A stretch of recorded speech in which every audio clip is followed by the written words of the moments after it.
Alhamdulillah,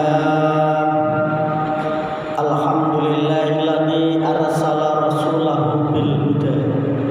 Asyhadu an la ilaha illallah wahdahu la syarika lah wa asyhadu anna sayyidana Muhammadan abduhu wa rasuluh.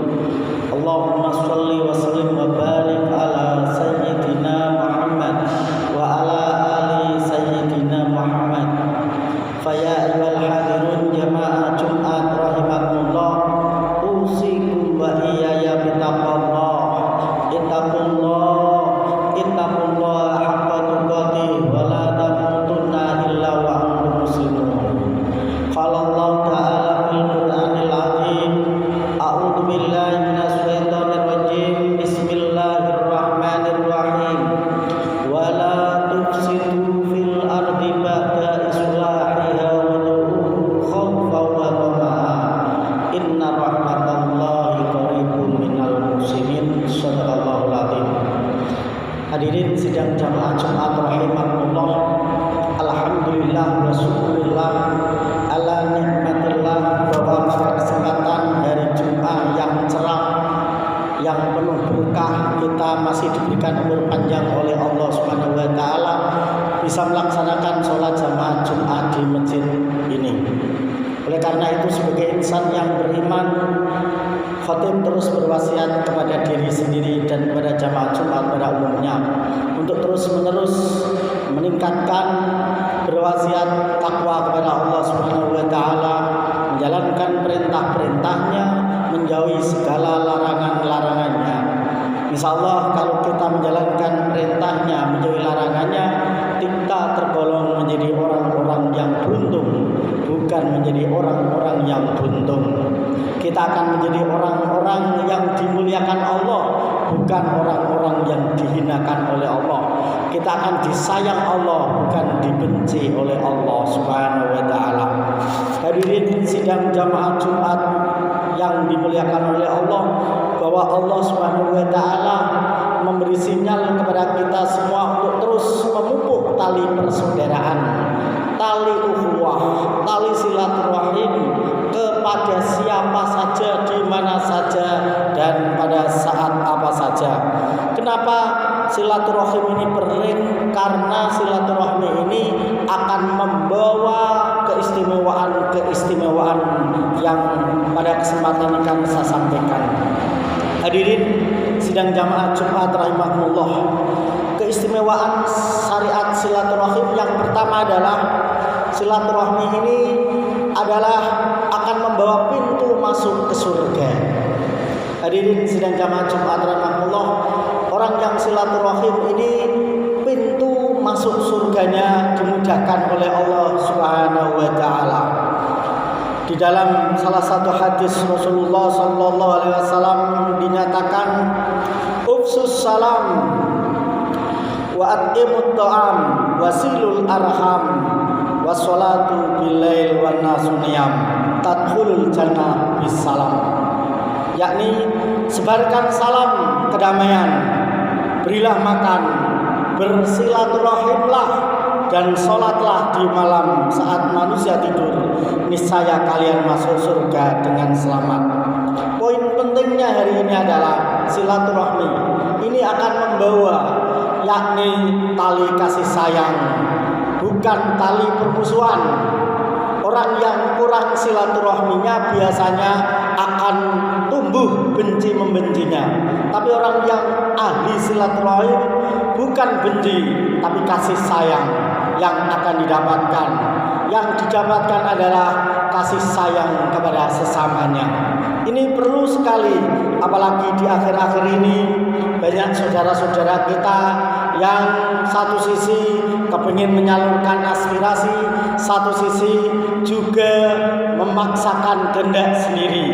Ini manakala ada tali silaturahim, insya Allah semua masalah akan bisa dipecahkan dengan cara-cara elegan, bukan cara-cara emosional, tapi dengan cara-cara yang rasional, yang sesuai dengan tuntunan Rasulullah Sallallahu Alaihi Wasallam.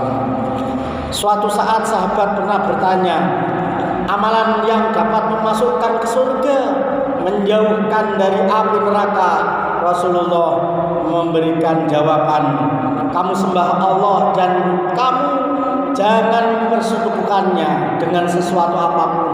Kamu mendirikan sholat, menunaikan zakat, dan selalu bersilaturahim. Sebenarnya silaturahim tidak sebatas pada keluarga atau kerabat saja, namun juga pada sesama muslim lainnya. Kecintaan kita terhadap saudara seiman harus benar-benar terjalin tanpa harus ada kepentingan sesaat. Dengan demikian, ridho dan cinta Allah Subhanahu wa taala yang akan berikan kasih sayang dan penyayang akan kita dapatkan. Yang kedua, hikmah silaturahim yang kedua adalah membawa rezeki dan panjang umur. Kalau kita ingin panjang umur dan lancar rezeki, maka selalu kuncinya adalah menjalankan silaturahim. Ini di dalam Anas bin Malik meriwayatkan bahwa Rasulullah Shallallahu Alaihi Wasallam bersabda, barang siapa yang ingin dilapangkan rezekinya dan dipanjangkan umurnya, maka hendaklah dia selalu bersilaturahim. Hadis riwayat Bukhari Muslim. Kemudian yang ketiga, dikabulkan doanya. Ada jaminan dari Rasulullah Shallallahu Alaihi Wasallam apabila setiap muslim berdoa dan dalam doanya tidak terdapat perbuatan dosa dan pemutusan silaturahim, maka Allah Subhanahu wa taala akan kabulkan doanya. Ini penting sekali. Kenapa?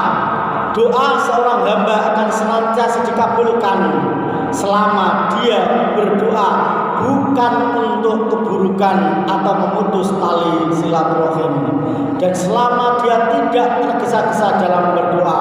Kemudian seseorang bertanya, ya Rasulullah, apa yang dimaksud tergesa-gesa dalam berdoa? Rasulullah menjawab, yaitu seorang yang berkata, sesungguhnya aku telah berdoa dan berdoa, namun tak juga aku melihat doaku dikabulkan. Lalu dia merasa jenuh dan meninggalkan doa. Hadirin sedang jamaah Jumat, doa itu ibarat seperti mengayuh sepeda ontel. Kalau kita mengayuh sepeda ontel mau tujuan dari Kendal ke alun-alun, ya jadi sedikit kita kayuh. Suatu saat pasti akan sampai kepada alun-alun. Tapi ketika dikayuh sekali, dua kali selesai, sudah tidak mau berdoa lagi, tidak mengayuh lagi, ya tidak akan sampai alun-alun. Itulah doa sesungguhnya. Doa kita terus panjatkan sama doanya, Rabbana atina fid dunya hasanah wa fil akhirati hasanah wa qina adzabannar. Tiap sholat terus kita doakan, jangan bosan dengan doa. Bahkan Allah senang pada hambanya yang terus berdoa walaupun hari ini belum dikabulkan. Seperti tadi ngayuh sepeda itu terus kita kayuh terus, pasti suatu saat kayuhan kita sampai pada tujuan. Doa kita pasti akan dikabulkan oleh Allah Subhanahu wa taala. Kemudian hikmah yang terakhir dari silaturahim adalah yuhibbullah, dicintai oleh Allah Subhanahu wa taala. Silaturahim yang kita lakukan akan bernilai tinggi dan mendatangkan kecintaan Allah Subhanahu wa taala apabila kunjungan yang kita lakukan tanpa didasari kebutuhan dan keperluan duniawi, melainkan didasarkan rasa cinta kepada saudara karena Allah. Rasulullah SAW bersabda, pernah ada seorang yang pergi mengunjungi saudaranya di daerah yang lain. Lalu Allah pun mengutus malaikat kepadanya di tengah perjalanannya. Ketika mendatanginya, malaikat tersebut bertanya, engkau mau kemana? Ia menjawab, aku ingin mengunjungi saudaraku di daerah ini. Malaikat bertanya, apakah ada suatu keuntungan yang engkau inginkan didapatkan darinya? Orang tadi mengatakan, tidak ada, kecuali karena aku mencintainya karena Allah Subhanahu wa taala. Maka malaikat mengatakan, sesungguhnya aku diutus oleh Allah Subhanahu wa taala kepadamu untuk mengabarkan bahwa Allah mencintaimu sebagaimana engkau mencintai saudaramu karena Allah Subhanahu. Hadis riwayat Muslim nomor 256-7. Dari hadis tersebut ditegaskan bahwa orang yang saling mengunjungi karena Allah, karena cintanya, bukan karena yang lain, maka akan dicatat tergolong orang yang akan dicintai oleh Allah. Kalau dicintai oleh Allah, gampang kok. Apapun permohonannya akan dikabulkan. Podo karo anak mantu dicintai mertuanya, diridhoi mertuanya, tidak usah minta dikasih. Buktinya kita, Allah jamin rezekinya hari ini, besok, selama hidup pasti Allah jamin rezeki. Wa ma min dabbatin fil ardi illa 'Allah rizquha. Jangan khawatir kita nanti tidak makan, kita tidak punya pekerjaan, tidak macam-macam, jangan. Karena yang jamin Allah. Kalau Allah jamin, tidak ada rintangan apapun, dilalai mesti Allah wedalani. Itu karena jaminan Allah SWT. 4 perkara inilah salah satu hikmah silaturahmi, dan paling tidak akan tidak ada misunderstanding orang yang sering bersilaturahmi. Oleh karena itu Rasulullah menyatakan la yadkhulul jannah man kana fi qalbi misqala dzarratin min kibrin. Tidak akan masuk surga orang yang dalam hatinya ada sifat sombong. Dan orang yang silaturahim ini insyaallah qati'ur rahmi, orang yang memutuskan tali persaudaraan, salah satu tidak ada jaminan di surga. Oleh karena itu semoga kita terus-menerus untuk memupuk tali persaudaraan, bukan tali permusuhan, tali kecintaan, bukan tali perpecahan. Aqulu qauli hadza wastaghfiru innahu wal ghafurur rahim. A'udzu billahi minasyaitonir rajim. Bismillahirrahmanirrahim. Innallaha wa malaikatahu yusholluna 'alan nabi. Ya ayyuhalladzina amanu shallu 'alaihi wa sallimu taslima. Barakallahu lana wa lakum fil Qur'anil 'azim wa nafa'ani wa iyyakum minal ayati wa dzikril hakim wa taqabbalallahu minna minkum tilawatahu innahu wal ghafurur rahim. Wa qur rabbi fir warham